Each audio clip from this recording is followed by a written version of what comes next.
Good afternoon, and welcome to today's gathering of the Dean's Innovative Leader Series. We're very, very pleased to have Ellyn McColgan here today, Director of Primerica and Executive Advisor of Aquiline. Dean Schmidtlein sends his regrets, as apparently even a dean is not immune to the bugs that get passed around, and he's been under the weather for the past few days, so very sorry he couldn't join us today. That being the case, I'm pleased to welcome our colleague, David Capodalupo, who's Senior Director of International Initiatives here at MIT Sloan, to the podium in just a few moments to introduce our guest of honor. Before David steps up to the podium, I want to take just a moment to remind you of our next speaker in the series, who will be joining us next week again. This has been kind of a whirlwind these first few weeks of the semester, but next Thursday, March 3rd, Ursula Burns, who is Chairman and CEO of Xerox, will join us and share her remarkable journey from the housing projects of New York City to become the first African-American woman to lead a Fortune 500 company. As some of you may know, Ursula has also been selected to be the commencement speaker. So second-year students, you'll have another opportunity to hear her in June later this year. We're very pleased. We had booked her so far in advance for this series. When we heard she had been chosen as the commencement speaker, we wondered if she might say, well, I'm only coming to MIT once this year. We're very pleased to get an advance shot with her next week. So please join us next Thursday, March 3rd. Now let me say just a word about our colleague David Capodalupo for those who haven't met him. As I mentioned, he's Senior Director in our Office of International Initiatives. He's got over 20 years of experience in client services, process improvement, sales, marketing, with many leading investment firms, including Fidelity, where he was a colleague and close friend of our guest speaker today. So very fitting that David will introduce her. David has served in the past here at MIT Sloan as Executive Director of the MBA program, and now currently in his position within our international initiatives, he works closely with our key partners in Lisbon, Moscow, Istanbul, Hyderabad, Brazil, other parts of the world far aflung. So please join me in welcoming to the podium David Capodalupo.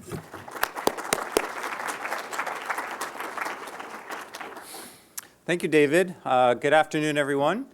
Pleasure to be here. And what's great about this is it's nice to introduce a guest speaker for this series who I had the privilege of actually working with in terms of under her leadership. So I will tell you, you're in for a treat this afternoon. Ellyn McColgan, just some background, has over 25 years of experience in the financial services industry. She is a natural leader and has been called upon to speak about how leadership values drive business results. She's an HBS graduate, and she's been published in Harvard Business Review. And we're glad that you're here with us today, rather than down the river. She joined Fidelity in 1990, and her record of accomplishments as head of Fidelity's brokerage unit includes doubling assets under management to $1.7 trillion, as well as increasing the number of client accounts 40% to 17.1 million. And the result? Fidelity is now the largest brokerage house in the country by either measure. When she was promoted to President of Distributions and Operations in 2007, she essentially oversaw nearly half of the firm's 42,000 employees and reported directly to the CEO. She left Fidelity in 2007 to serve as President and COO of Morgan Stanley Global Wealth Management Group, where she led an organization of 17,000 people and $6.5 billion in revenues. She left Morgan Stanley in 2009 and is now an executive advisor to Aquiline Capital Partners in New York City. This past August, she was named to the board of directors of Primerica, a financial services company based in Atlanta. Ellyn has many ties to Boston. She is a trustee of the Museum of Fine Arts, a member of the President's Council of MGH, and a member of the visiting committee for Harvard Business School. She also serves as a trustee of Babson College for 9 years. We're delighted that she's back in Boston to share her stories of making great mistakes, taking calculated risks, and recovering from them with us today. Please join me in welcoming a truly principled leader, Ellyn McColgan.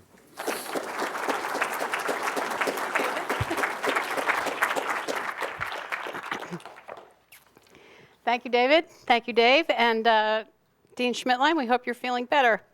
I'm delighted to be invited to be a guest speaker in the Dean's Innovative Leader Series and to be welcomed among such an esteemed group of executives.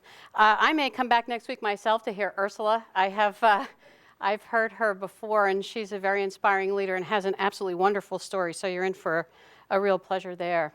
I also want to thank all the members of the faculty and administration who might be joining us this afternoon, and of course all the students who have taken time out of your busy day to come and spend some time with me. Thank you so much for being here. So our topic today is how to make a great mistake. So why don't we start off with one and let's get this ball rolling. So I am a member of the Primerica Board of Directors, and last week I attended a sales meeting in Puerto Rico. Primerica is basically a big retail distribution company. We sell term life insurance to middle-income Americans. We have 95,000 agents who sell life insurance across kitchen tables to people you would know, your mom, dad, aunts and uncles, so on. So I was at an incentive trip that the agents come to who are the best at what they do. Top 1% of these 95,000 agents are invited to this meeting. One young man, whose name is Christian, was asked to speak to the group about his success with Primerica. Christian is about 28 years old. He looks like he's about 14. Very young man, slight in stature. He's been selling life insurance for America since he was 19 years old. He is a top producer, and he wears a special ring that only those people who have accumulated over $100,000 in cash flow are awarded. Now, what happens at Primerica is that when you earn your first $100,000, you get a ring with a diamond in it. And it looks like a Super Bowl ring. It's huge. For every $100,000 that you then accumulate for yourself, you send the ring back in and you get another diamond. And when you get $1 million, you send the ring back in and you get a new ring. And the diamond is then set in a ruby. And so the process begins again. So Christian, at the age of 28, has quite a big ring already. He is a role model for many of the agents in the room who hope to achieve his level of success. Christian opens the meeting with this story. He was a shy young man. When he graduated from high school, he had no hope of going to college. He had no ambitions, really. He just needed to make some money to help his family. So he heard about Primerica. He took the test, and he got licensed to sell insurance, and he went to make his first sales call. He was 20 years old. So he practiced for days in front of the mirror in his bathroom so that he would know exactly what he wanted to say and how to open the conversation. He had a new suit for the occasion, and he was completely ready. So Christian shows up at his first client in their kitchen and sits across from them at their table. And he can't get a word out of his mouth. His mouth is dry. He starts sweating profusely. He looks at the two people and he asks them if he may use their bathroom. So he goes into the bathroom, he locks the door, he looks himself in the mirror, he tries to talk himself out of it, splashes some water in his face, thinks he's almost ready, and then he looks around and he sees a window. Looks out the window, looks down at the ground, says to himself, I can make that. Climbs out the window and runs away. No kidding. That's what he did. Left the door locked and everything. So after he runs away, he calls his friend and he explains to his friend what he did. He says, you have to go back and pick up all my stuff and you have to tell them I'm not in the bathroom anymore. So then Christian made a really, really important decision. And he refused to allow that one moment of failure, and it was a moment of failure, to define the rest of his life. He made another call, and then another one, and then another one. And he is now one of the youngest and most successful regional VPs in the company. Would he be as successful if he had not recovered from that mistake? Would you have come back and tried again? So I've had the privilege of leading thousands of people during my career. And I have worked with talented, ambitious senior management teams in big businesses trying to get really important work done. The single greatest weakness that most people share is this one: the willingness to take a risk that might lead to making a mistake. And the leadership principle is this one. It's very basic. You cannot lead from the middle. You can only lead from the front. I had 10 leadership principles. This was number 2. You cannot lead from the middle. You can only lead from the front. And it sounds intuitive, I know. You laugh, you say, yeah, sure, I know that. But it isn't. Because to lead from the front, you have to subject yourself to the possibility that you will make a mistake and that other people will see it. Oh, you say, I would never be afraid of making a mistake. I'm big and brave. But you will be. You will be afraid of having a big idea because the risk of execution is too high. You will be afraid that people won't like you if you try to stand out from the crowd. And you will be afraid that you won't get promoted if you make a mistake. I promise you, at some point, you will be afraid. So let's spend a little bit of time talking about mistakes. The kind you should make, and the kind you shouldn't, and the kind, once you make them, that you can recover from, and what to do if the recovery is impossible. There are many kinds of mistakes, but I'd like to focus my comments today on 3. The first one is execution. These are mistakes that usually result from messing up something: time, resources, quality, or the deliverable itself. So a project takes longer than it should. It costs more money than it should. The thing you deliver doesn't perform as it's supposed to. Or perhaps the thing you deliver is not what the client, in fact, asked for. These can be very small mistakes, or they can be colossal. It's 1993. The 401k business at Fidelity is booming. The money is pouring in over the sides. We'd put our business card on the table and millions of dollars came in. We couldn't lose a deal. I was brought in to run the client services division and operations, to drive down costs and to turn this fabulous business into a profitable one. We were bringing money in like crazy and losing money on every single dollar that we brought in. I'll tell you why. We had 400 people in the operations division serving 350 clients. Do the math. This is not a scalable model. The 400 people were divided up into teams of 3 people each. Those 120 teams or so were divided across 3 different sites: Boston, Covington, and Dallas. The teams were not required to talk to each other. They were not required to process transactions in the same way. So you could get a withdrawal done a certain way in Covington and done a different way in Boston, and there were 400 of them doing this. Let me tell you that this was an operation designed by salespeople. Are there any salespeople in the room?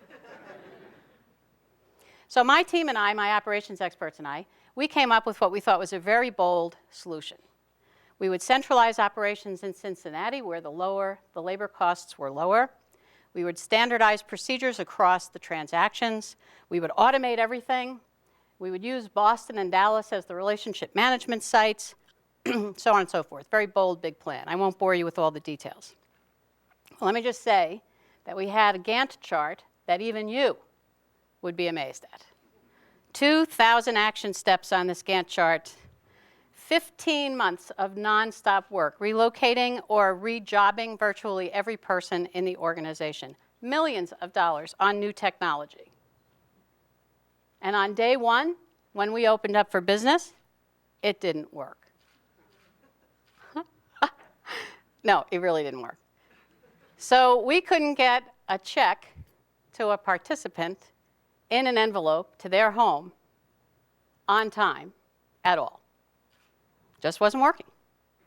Now my worst moment was when I went to visit Covington, to our new operations center in Covington. And I went out with my boss, whose name was Bob Reynolds, and his boss, whose name was Gary Burkhead. Gary Burkhead was a very big boss at that time. And we went out to see the new site. So we were watching a young woman do the daily bank reconciliation. The word daily bank reconciliation is very important to the story. And big boss, Gary, says to this young woman, "What are you doing?" And she says, "Well, every day I add up the debits on one side and the credits on the other. And if they don't match, I put in a journal entry and I make them match." And so Gary says, "When was the last time they matched?" And she says, "Well, I've been here 90 days and I've never seen them match." And my whole life passed in front of my eyeballs in about a second, and I thought, I'm gone. I'm not going to be able to recover. My career, my life, my dreams were over because this woman had not done a daily reconciliation in 90 days. Okay, that's all right. I went back to Boston. My boss stopped talking to me. We went to a golf outing with clients, and he refused to speak to me all day. He walked past my office every day and didn't say hello. I was called into the chairman's office one day for a breakfast meeting, very, very relaxing, to explain myself about how my brilliant idea had gone so very wrong. I wanted to run away, just like Christian. I was looking for a window to jump out of, wanted to find another job. I wanted to do anything but face up to the fact that this mistake was my responsibility. And then my dad, who was a steam fitter, and from whom I learned many of the basic management lessons in my life, said to me, "Honey, are you responsible for those people?" "Well, yeah, I guess so." And he said, "Are you the boss?" "Well, oh, yes." And he said, "Well, then I guess you have to stay and fix it." So I did. And I went to my team, and we had a heart-to-heart with each other. I apologized for my failure of leadership, and I asked them, what do we have to do to fix this thing? And we came up with an action plan. I then stood in front of a room. We had an annual client conference every year in June, which all 400 clients would attend. And at the end of the day, I stood up in front of that room of people, and I apologized to them for our poor performance. I took questions from every one of them until they were finished asking. And I promised them that we would have it fixed in 90 days and asked them to please give us that long before they would give their business to someone else. And that if we had failed to turn the business around in 90 days, that we would do everything necessary to help them move their business if that's what they wanted to do.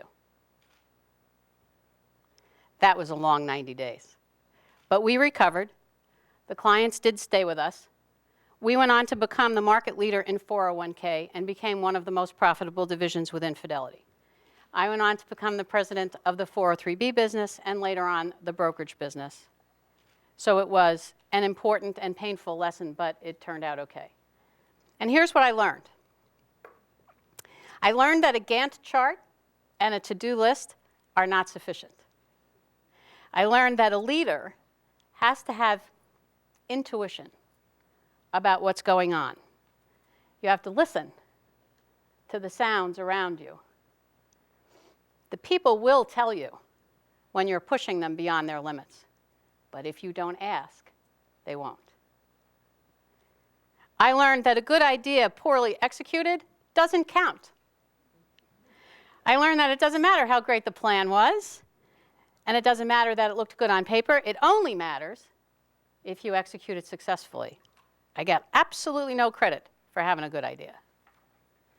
I learned the true meaning of team. I learned what it meant to be the leader of that team, and it made me a better manager when my own team members made mistakes in the future. I learned to share better and to not control so much. I learned to never, ever promise what I can't deliver. And I learned that after making a big mistake, your natural instinct is to get smaller. You make a big mistake that everybody sees, all you want to do is hide. When in fact, what you need to do is get bigger. Because when you recover from the mistake, you will have gained confidence from it, and you'll be a better leader, and the next mistake or the next idea will be even bigger. So I can laugh about it now. It turns out to be one of the most important events in my career, and at the moment, when it was happening, I was terrified. It will happen to you. You'll have a chance. You can recover from an execution mistake. Oh, that's an oxymoron. You can recover from an execution. Okay, mistake number 2, political mistakes. Politics, when constructive, provide the grease that make the engine of an organization run. They are everywhere. All organizations have too many things going on. So politics can help you sort through the wheat and the chaff. Knowing how to get things done in an organization, right? Knowing who to go to, who has the power, who doesn't have the power. Knowing how to get your initiative funded. Knowing how to get the right resources for your team so that you will be successful can be the difference between your own personal career success and someone else's. So politics are not bad. They are necessary. They are a part of every environment that we work in. Political mistakes come from misreading that environment, from misreading who the power players really are. Political mistakes also come from thinking that the work is what's important, when in fact what's more important is the politics. Or, said the other way, it can also come from trying to play the politics when really the only thing that mattered is doing the work. It can come in a variety of forms. So here's the first one I made. My first job after business school was as a management trainee at Shearson American Express down in New York. I had an 18-month rotational training program, and I was with 4 other trainees. And our job at the end of 18 months was to find ourselves a line job on one of the trading desks or in investment banking or in product management, something like that. So I was busy doing my rotations. And about halfway through, we acquired Lehman Brothers. This was in 1984. So I got a call, literally the day that the acquisition was announced, from Jeff Lane, who was the chief operating officer of Shearson, and who would become the chief operating officer of the combined organization. And Jeffrey said to me, "Why don't you come and work with me, be my assistant, and you can help me on the merger?" And I said, "Oh, no." Ooh, somebody got that already. "Oh, no, I couldn't possibly do that, Jeffrey. I'm supposed to be a line manager. And I couldn't possibly go and be your staff assistant. That would not be a good thing." And Jeffrey said, "Why don't you think about it?" I said, "Okay." So I went home that night, poured myself a glass of white wine, thought about it, and it occurred to me, "Ellen, you're a dope. I mean, this man is going to be the chief operating officer of the combined organization, and you turned him down. Look what you'll learn from him. You'll be in the middle of a merger of these 2 unbelievable organizations at the beginning of your career. My God, don't be an idiot." So the next morning, I got to the office at 6:15. Jeffrey was an early bird. I had 2 cups of coffee in my hands. I planted myself outside his office. And as he turned the corner, I said to him, "Good morning. I've thought about it. And I can't think of a job I would rather have than being your assistant. Is it still open?" Good girl. Yes. Can you imagine what I learned in the next 2 years, having access to the chairman and the chief operating officer of this firm as we tried to merge these 2 organizations together and make them come together? It was an unbelievable experience. You will be faced with political decisions as soon as you hit the ground. Which project teams do you want to get on? You'll want to know, is it safe to say what you're thinking? If you have an opinion about something, are you allowed to go ahead and say it? You're going to need to know how much socializing you have to do to be known to the organization. You're going to be hit with this immediately. So my best advice to you is this. My best advice is focus on the work. In the beginning of your career, whether it's in a big organization or a small organization or an entrepreneurial organization, at the beginning, focus on the work. Work on lots of things with lots of different people. Find the ones that are in favor and work with the ones who aren't in favor, because that can change overnight. And when you're new, you don't really know that. You don't know how the winds are moving. The balance of power shifts, you're on the wrong team, then what? So when you're new, what you want to do is establish yourself and a reputation as being a contributor, as someone who gets work done and who is talented. Don't allow yourself to be drawn into the gossip channel. Keep your own counsel.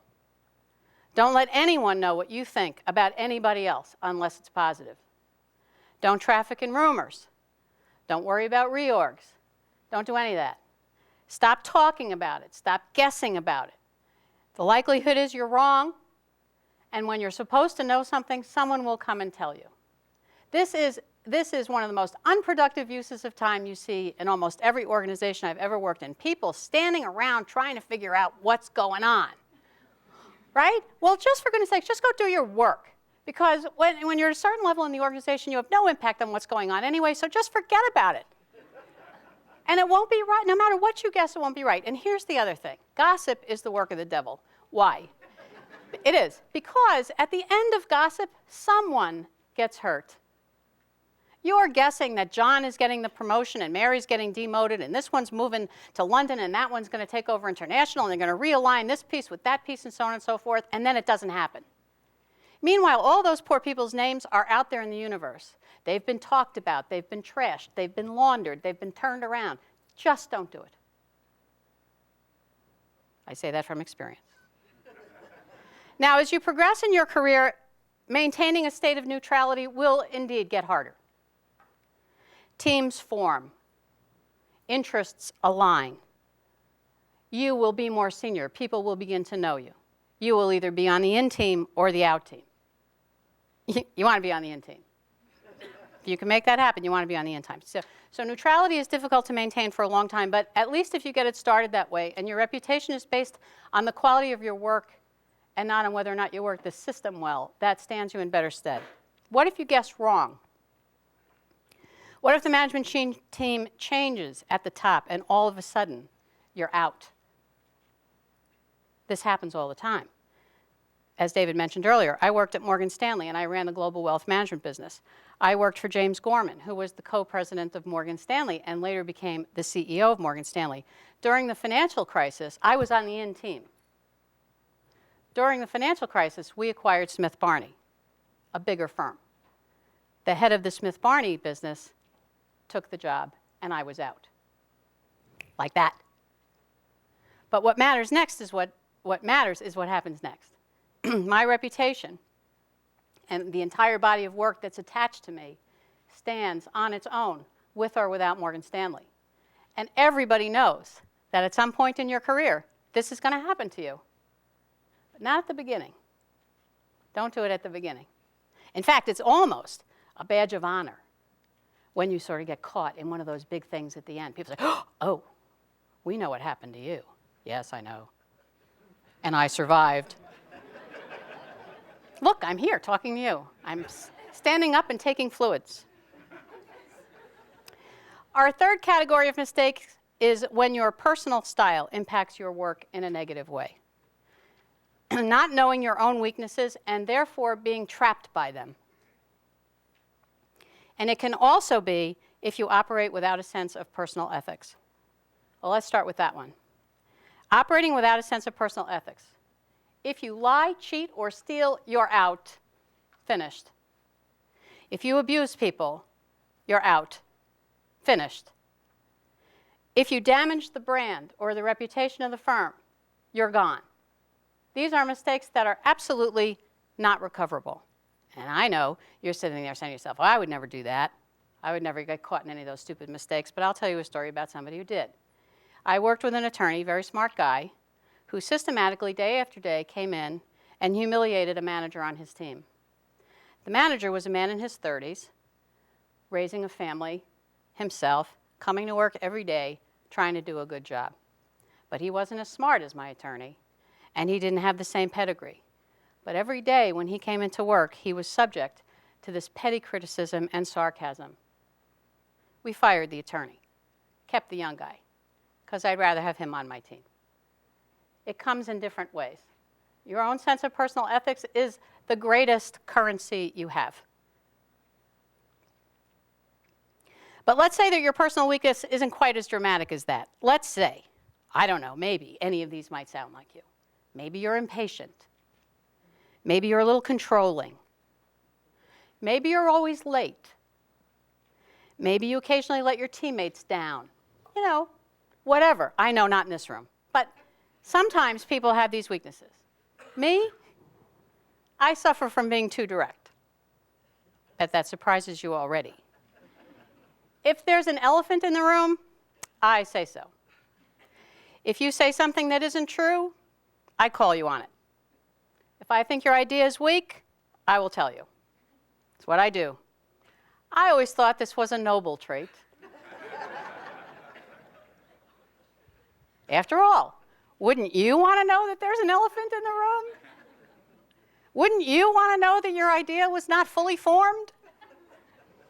Well, apparently not. People do not always want to know what I think of them. I don't know. So one time, back again in the 401k days, which seemed to be incredibly formative in my youth, I behaved badly in an offsite meeting with my colleagues. The details are not important. Although I would tell you what they were, but they're not important. What is important is that after the meeting, well, I will tell you what one of my colleagues did in the meeting. After I said something which was like completely out of line, but I said it. One of my colleagues stood up. It was 11 o'clock in the morning. We were at the Ritz-Carlton over here when it was still the Ritz-Carlton in Boston. And it was so bad that he stood up and he said, "Time for Bloody Marys?" And he literally went outside and got the maitre d' from the Ritz-Carlton to bring in a cart of Bloody Marys at 11 o'clock in the morning. After the meeting, one of my other colleagues came up to me, a woman, and she came up to me and she sat me down. And she said, "You may never, ever do that again, what you did. You are much too important to us for you to act out in that way. It doesn't matter whether you were right or wrong. You have damaged your ability to help this business." Wow. What courage that takes for a peer to come up to you and be generous enough to tell you that you have, number one, behaved badly, but to also say, "You are too important to us. You may not ever do that again." Whew. I thanked her for having the courage to talk to me about it, and then I went on my recovery. I went to each and every colleague who was in that meeting with me, and I apologized to them for my behavior, and I asked them how I might become a better colleague. It was a humbling enough experience that I would like to never have to do it again, and it was absolutely formative in my development as a leader. And believe me, I've had to give that advice to several people who have worked for me over the years. There's an author whose name is Louise Penny. She writes crime novels, and her major character is Inspector Armand Gamache, and these things take place up in Quebec generally. Armand Gamache is a lovable character, and he solves every major mystery that ever comes in front of him. But he has 4 sentences that he thinks are the most important he learned as a leader of a team. And these are the 4 sentences. I don't know, I need help, I was wrong, and I'm sorry. At some point in your career, remember those 4 sentences, because you're going to need them. Humility is one of the most important characteristics of leadership. And the higher up you go, the more humble you will find that you will become.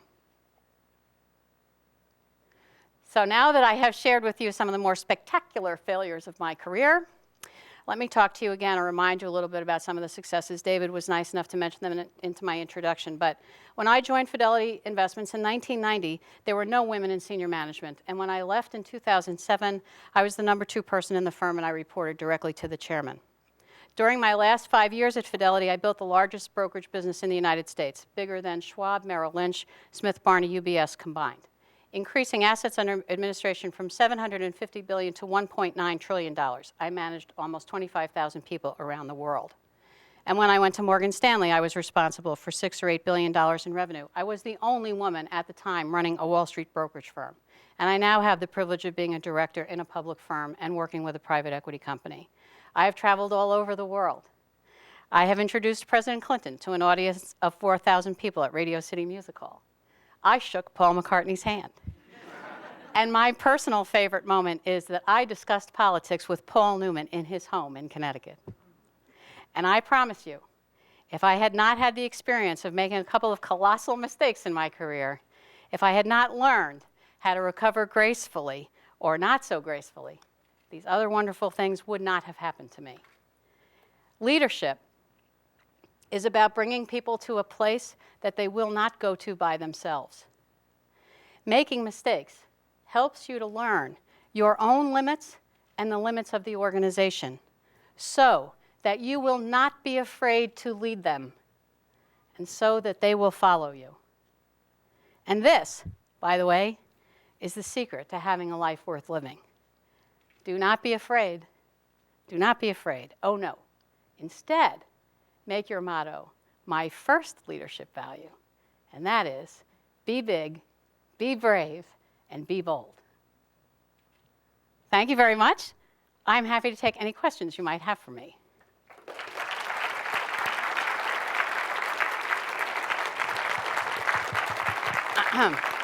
Thank you.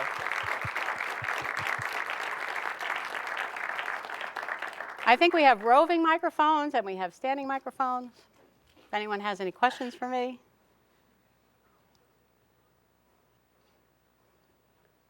Oh, I know you're not shy. Oh, good. Hi. I was wondering if there's ever a time where you make a mistake and the right thing to do is just sweep it under the table. In fairness, like for the betterment of the firm, perhaps you've been let go because of that, and that decision has been made. Is there? How would you handle those situations such as that? Or is that never the case? Do you have one in mind? No, I'm just. There's a nice way of, and then the conclusion being, and it all worked out. Sometimes the life kind of throws you a curveball where it doesn't work out for you personally, Right. Or for the firm. Wow, that's a really good question. It's not my nature to sweep things under the rug, as you no doubt can guess. There's this elephant in the room that has to be taken care of. Of course, there are mistakes made every second in organizations, and they're not all of consequence, but some are. So if the question is there a mistake of consequence that should be swept under the rug, my answer is going to be no. But are there just the normal yin and yang ins and outs of a day that go on, or a project that go on or something? Sure. They don't get swept under the rug, but they don't have to be catastrophic, cataclysmic moments either. The ones I'm talking about in your development as a leader tend to be bigger.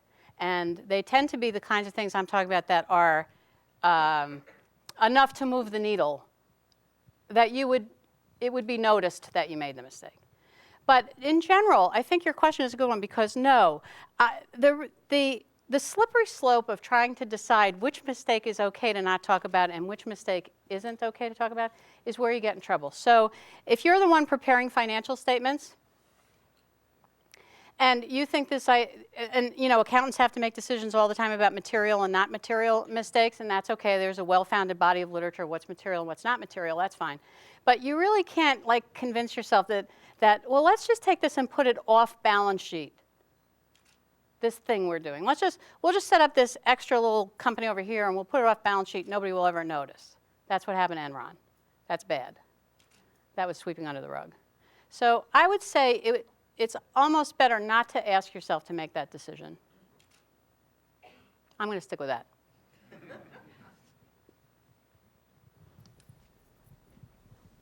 Red shirt. Hi. You said early on that the only way you can lead is to lead from the front. Yes. When we're hired, we're pretty much all going to be hired at the bottom. So could you explain how you can lead from the front while you're on the bottom? Oh. That's a very good question. Because, okay, so that's very good. Because when you're at the bottom, it's not really the bottom, entry level. When you're just beginning, there are going to be many more like you, too. You will not be the only one. The pyramids are very natural, right? There are fewer as you go up. And so when you start, there are going to be more people at the bottom. And the greatest risk to you when you're starting in leadership is having an idea or standing out from the crowd. Because the momentum is for the group to behave the same way. You come in with a class of people, you will even call yourselves a class, but all people when they start off in an organization know each other, and you will not want to stand out. But that's bad for you, because you have to stand out if you want to eventually be acknowledged and you want to lead an organization. So I think the way you do it is in your work, in the teams that you're working in. You never want to take the spotlight away from someone else, but that doesn't necessarily mean that you can't have your own spotlight. You want to distinguish yourself by your work. And the people in charge, the people who are not at the bottom anymore, will notice that. That's how they're going to know who you are. That's what I think. When I was a trainee, there were 5 of us, and there was one young woman who was fabulously rich, and she knew absolutely everybody in the universe, and she dropped names constantly. I, on the other hand, was, I was a working kid. I didn't have any contacts anywhere. Obviously, I turned Jeff Lane down without even thinking about it. I didn't realize. She, on the other hand, was busy sort of sucking up to everybody. Well, 9 months into the merger, when we acquired Lehman Brothers, I got a job. Nobody took her. The reason I got a job was because I had been busy planting my little seeds everywhere I was with the work that I was doing instead of dropping the names of all the people I knew. So that's my best advice. Yes. No, it's okay. They want you so that we can have it on video. So we do the passing thing. Thank you for taking the time to come speak to us. I was wondering, how do you know when you make a mistake? How do you know when it's something you can recover from or you can't? Do you dig in and go try and fix it and then you realize you can't? Or what do you do? Yeah, that's a really good question, too. Let me talk to you about the doghouse. This is a phenomenon most people don't ever want to experience, but it's really good for you. So when you make a mistake and you're not sure if you can recover, but you're going to have to try, you're going to be in the doghouse, too. So that's part of it. Part of the experience is that you're no longer on the fast track. You're no longer getting all the positive feedback. You're clearly in trouble. And that's going to be part of your development. And you'll feel so much better at the end when you come out of the doghouse. So how do you know that a mistake is fixable or not? My experience is that most mistakes are fixable. I mean, every now and then you might have a really catastrophic one. Most mistakes are fixable. And the way to do it is to make sure that you never fix it by yourself, but that you bring other people in on it with you. So that even if you broke it by yourself, and that could happen, make sure that there are other people invested in its fixing. So that you now use that opportunity, you turn that opportunity around to show people that you are willing to learn and that you're open to the experience of it and that you need their help. I need help. I was wrong. I'm sorry. I need help. I don't know. And that you'll be amazed what that buys you going forward. Is that helpful? Yes? No shouting. Oh, there we go. Thanks for talking about, can you hear me well? Yes, I Your can. experience of recovering from mistakes. But I was just wondering, what's your thought on striking a balance between resources and efforts going towards fighting fire versus preventing fire? As in, whenever you recover from a mistake, how do you systematically incorporate your, learnings into the organization so that people don't make the mistake again? And how do you feel about just controlling certain issues from happening to just simply reacting to them afterwards? Yeah. Okay, that's good. That's another very good question because David knows this because we worked in this area together, but we ran an operations area, a processing area, where mistakes are made all the time. These are the kinds of mistakes that you don't worry about. You just fix them and move on. But what happened was there was this other group called problem resolution, and problem resolution was in charge of fixing the mistakes. Problem resolution eventually started to call itself premium services. And at every employee meeting that we had, when an outstanding service award was given, it was given to the people in problem resolution. So a whole culture developed around being the savior of fixing other people's mistakes. Instead of learning from the mistakes and putting it back into the system so that we didn't make them again. Now this is so obvious, right? You can't stand it. You say to yourself, if I make that mistake 20 times a day, and it winds up in problem resolution, I bet I can fix the process so that it doesn't happen again. But if problem resolution likes being in problem resolution, and they like being the ones who fight the fires and always get to carry the big hose and ride on the big red engine, they have absolutely no motivation whatsoever to put you out of the mistake business. Oh, it's true. So what you have to do is, I think what you have to do is you have to integrate the resolution of mistakes into the wherever it was made. That's at least one way of doing it. Is to, so you have, if you're an operations area, you're running an operations area where mistakes are frequently made, those same managers have to be held accountable for improving quality and reducing the number of those mistakes. And you have to put measurement systems in place so that you can do that, which is a lot harder than it sounds. That's at least one way. On a sort of macro level, though, the real way you do it is by building risk management systems in your organization that are targeted toward those areas where you have the greatest likelihood of loss or failure. And those organizations are responsible for then going back in and remedying whatever the long-term problem is that's causing the mistake. But it is true that there are heroics in resolving mistakes that people get credit for, so you got to get rid of that.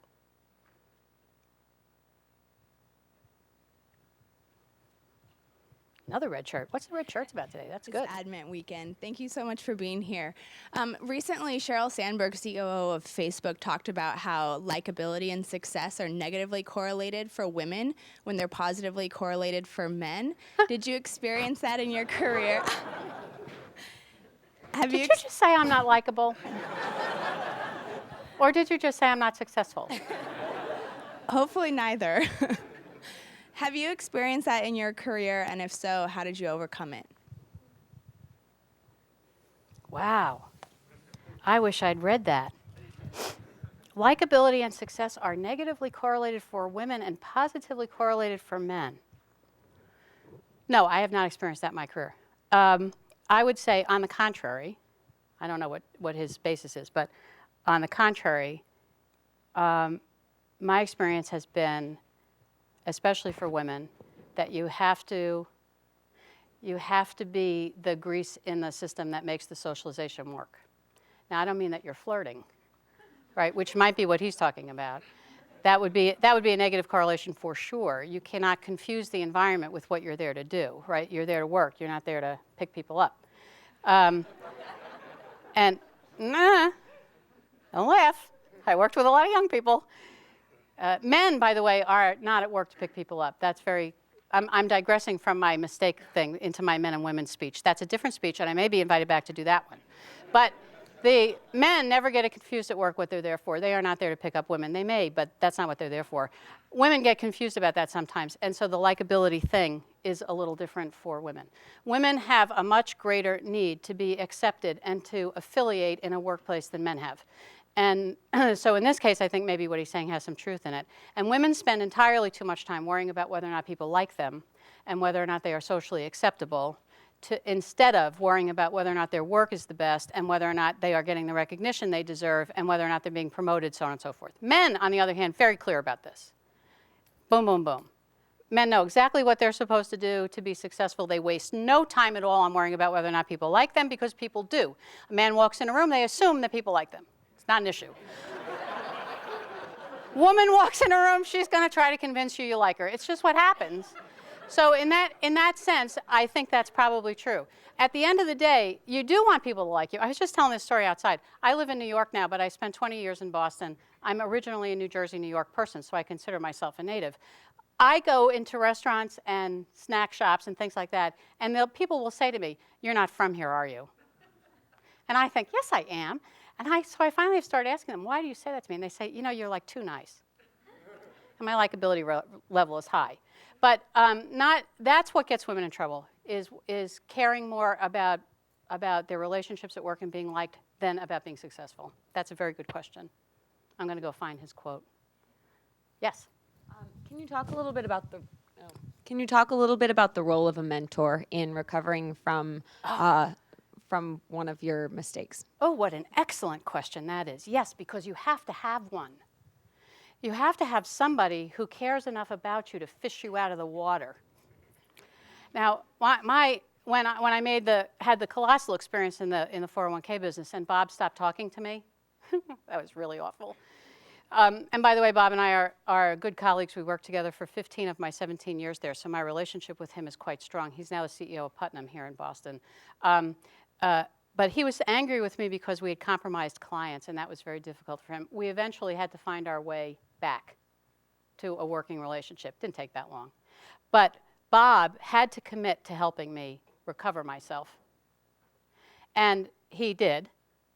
I was in the doghouse, and I put a plan together for what we needed to do to make that work. And a while later, when we passed it, I was able to say to him, I really want to run an organization.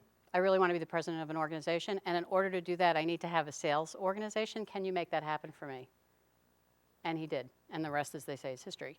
So in Jeff's case, in Jeff Lane's case, he clearly became my mentor after I told him no.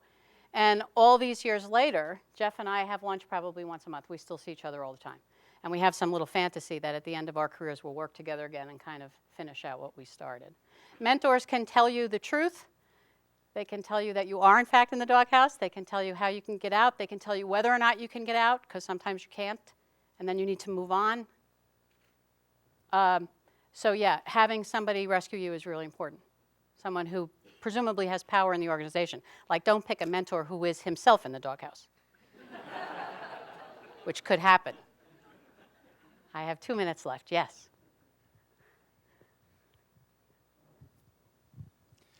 So how do you make sure that you end up in the doghouse if you make a mistake rather than out the door? Okay. That's a really good question. So here's a phenomenon that everybody's afraid of, because this is what my guys always said to me.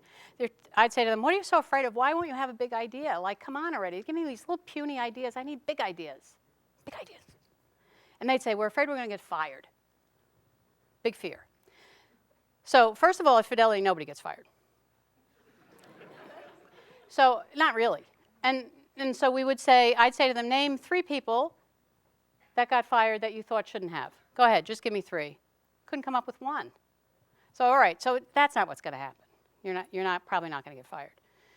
But you may be put into a place that's, one time when I was in the human resources business years ago, they told me they were going to put me into systems technology because I wasn't any good with people.